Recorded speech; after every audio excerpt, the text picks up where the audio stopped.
मेधावतीने एकांतर उपवास का सुरू केले आणि त्या एकांतर उपवासाचं तिला कोणतं उत्तम फल प्राप्त झालं हे पाहूयात आजच्या कथेमध्ये. ओम नमो नारायणाय. आपल्या सगळ्यांचं या भगवत कथा मालिकेमध्ये मनपूर्वक स्वागत आहे.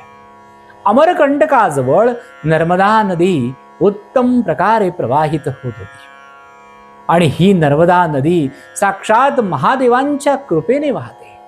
नर्मदा नदीच्या काठावरती एक सुंदर भृगुकच्छ नावाचं नगर वसलेलं होतं.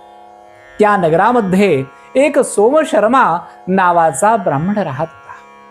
त्याची कुशलवती नावाची सुलक्षणा पत्नी होती आणि हे दोघेही अतिशय उत्तम धर्मकार्य करत, सगळ्या समाजाची सेवा करत, ज्ञान ग्रहण करायचं, ज्ञान दान करायचं आणि सगळ्या समाजाला उत्तम प्रकारचे संस्कार द्यायचे असं स्वतःचं जीवन यापन करत होते.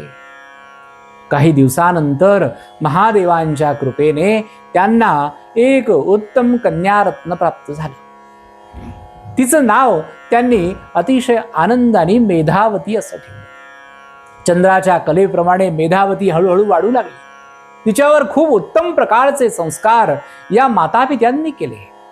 आपले आईवडील ज्याप्रमाणे धर्मकार्यामध्ये रत आहेत, तशीच मेधावती सुद्धा अतिशय उत्तम सन्मार्गी अशी युवती झाली. योग्य वयात आल्यानंतर मातापित्यांनी मेधावतीचं एका सुंदर विप्र युवकासह विवाह लावून दिलेला आहे. आपल्या पती महोदयांबरोबर आता नवीन संसार थाटलेली ही मेधावती उत्तम प्रकारे भगवंताची सेवा करू लागली. नर्मदा मातेवरती रोज तिथे प्रत्यक्ष दर्शनाला, स्नानाला आणि महादेवांच्या सेवेसाठी मेधावती आपल्या पतीसह जात असे. एक दिवस काठावरती मेधावती ही कपडे धुत असताना तिचा पती हा नर्मदेमध्ये पोहण्यासाठी गेला. नर्मदा नदीच्या भयंकर प्रवाहामध्ये हा पोहत असताना एका मोठ्या सुसरीने त्याला ओढून नेलं. खूप शोध केल्यानंतर सुद्धा मेधावतीचा पती सापडला नाही आणि कित्येक दिवस निघून गेल्यावर अनेक शोध केले. घरातल्या सगळ्यांनी प्रचंड दुःख केलं. मेधावती कष्टी झाली, पण तरीही तिच्या पतीचा कोणताही पत्ता लागला नाही. आई वडिलांनी शेवटी समजूत घातली की आता या जन्मामध्ये तुझा पती पुन्हा येणं शक्य नाही. तू पुरुषोत्तमाची उत्तम प्रकारे उपासना सुरू कर. आणि तत्व जाणणाऱ्या त्या युवतीने आपलं सर्वस्व पुरुषोत्तमाला अर्पण केलं. ती रोज त्यांची उपासना करू लागली.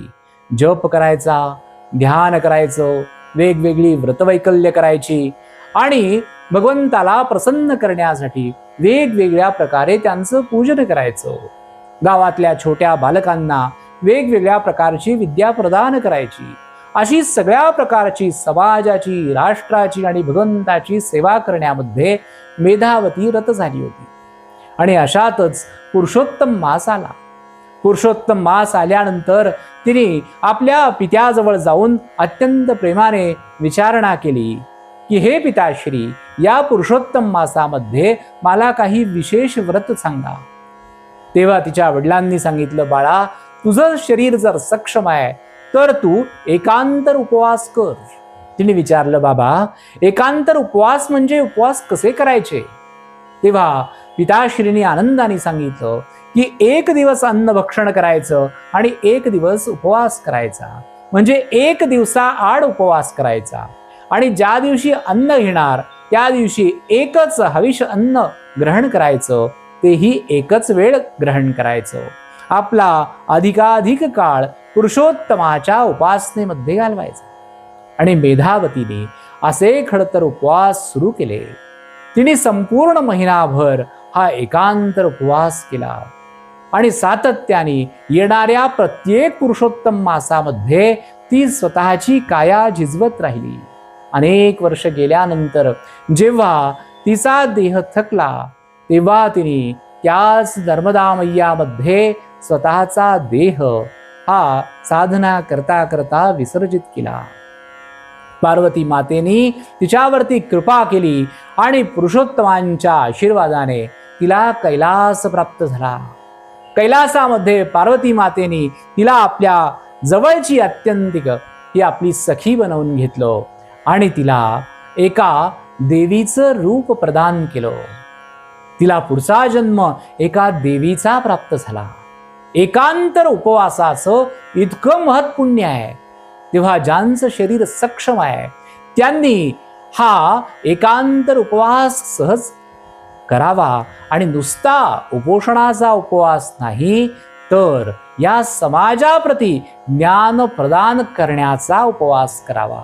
असं व्रत घ्यावं की मला जे माहिती आहे, माझ्याकडे जे ज्ञान आहे ते मी सगळ्यांना देईन. की जो विचार मेधावतीने केला होता तसाच विचार ज्या साधकाने केला आणि तसं अनुकरण केलं तर त्याला उत्तम प्रकारचं पुरुषोत्तम मासाचं फल प्राप्त होणार आहे. अशा अनेक व्रतांचं रहस्य काय आहे हे आपण एकेका कथेमध्ये उलगडून घेत आहोत आणि असेच पूर्ण महिनाभर आपण घेत राहणार आहोत. या कथांचा आपण अवश्य लाभ घ्या.